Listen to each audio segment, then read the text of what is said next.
Ooh, is this us? Yeah. That's good. We got upgraded.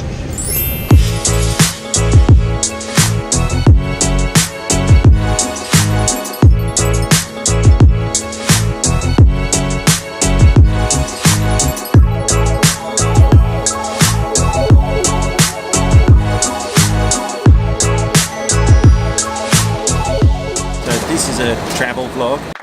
If you're here for the pilot vlogs, then just click on the link above and you'll go through to some of the other videos on this channel. This is a Qantas A330. We're travelling from Melbourne to Sydney. It's just a short hop. It's about an hour's flight time. I do this flight quite a lot actually for my work, but normally Qantas operate Boeing 737 between Melbourne and Sydney instead. But occasionally, and I'm not entirely sure why, if you know the answer actually I'd love to know in the comments, but occasionally Qantas do operate an Airbus A330 between Melbourne and Sydney instead.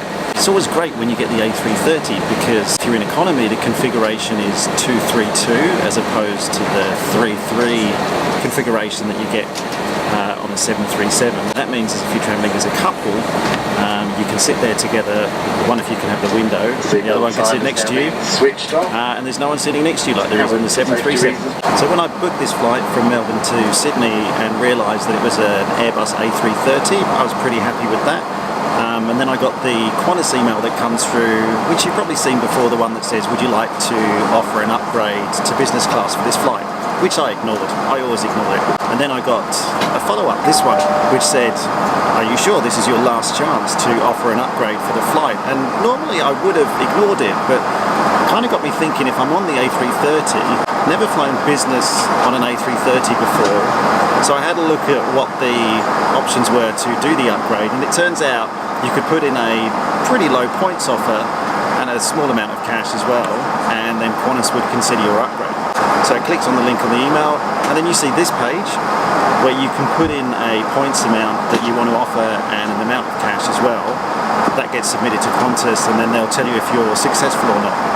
The trouble was, I did get an email that says that the points upgrade was unsuccessful, but then at the same time I also saw that my points had been deducted from my account, and then when I was looking at the booking itself, I could see the booking said it was business class, so I was a little bit confused. So it wasn't until we actually turned up here at the airport and got our boarding passes that we actually realised we were upgraded to business class. Big question, of course, is it worth it? Now, yes, you have to pay extra money for it. There was $150 in our case that we had to pay each, and there's points as well that you have to use. So 3,000 points plus the $150 got the upgrade. Now that might actually seem like quite a lot, especially for a flight which is basically an hour in duration, so you're not really making the use of the flatbed seat. But there are a couple of key benefits that you get. So obviously number one is the seat. Well, it has all the bells and whistles that you could really want from a business class seat. Flatbed. Oh, massage. There's a divider here which is quite good if you're flying on your own and you're still in the two seats in the middle, but it doesn't actually move, you can't pull it down, so if you are flying with someone you have to kind of reach round to say hello to them. Hello. Headphones, light, the remote controls here in the arm of the seat, mirror. Hello. And for those of you who are continuing with international connections today, we are still for you in regards to those connections. It is a fully flat bed, great leg room, lots of space, touchscreen. I think it's touchscreen.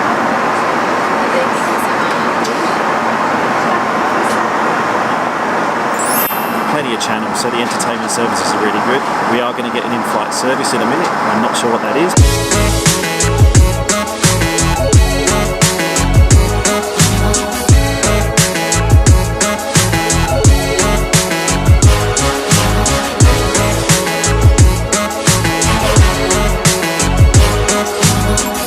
Get some other benefits as well. One advantage, get to use the business lounge.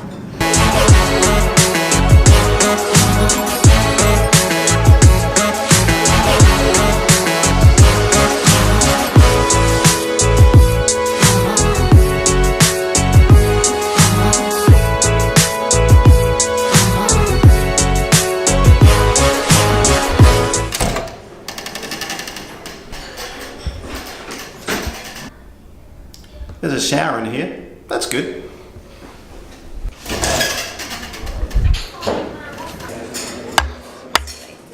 Oi. So should you do it, is the big question. Well, I actually think it's worth it because not only do you get all those benefits that I've just talked about, but you also get the additional points. At least I think you do get the additional points for flying in business. And if you're looking to build some status... When I was just reviewing that footage, I noticed that I was going to say that you get your business class status credits and points when you do an upgrade on Qantas. That's wrong. I just noticed this morning when the points came through that if you do a points upgrade from economy to business, you still only get the economy status credits and the economy frequent flyer points. Ignore what I was saying on the plane. It's wrong. Sorry.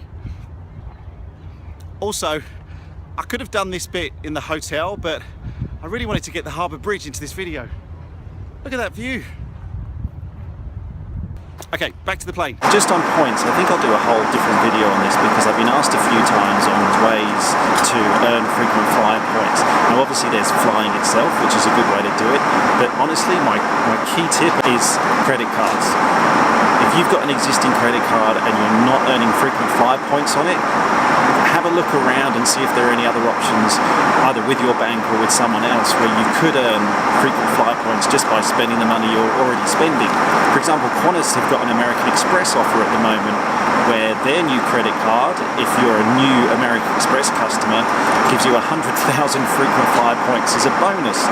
So this trip was 3,000 points. If you get 100,000 points from your credit card, that's a million flights.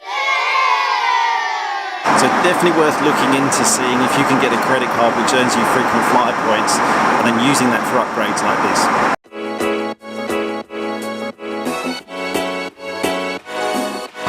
One other cool thing is the seatbelt is just like the seatbelt on a Warrior. Look.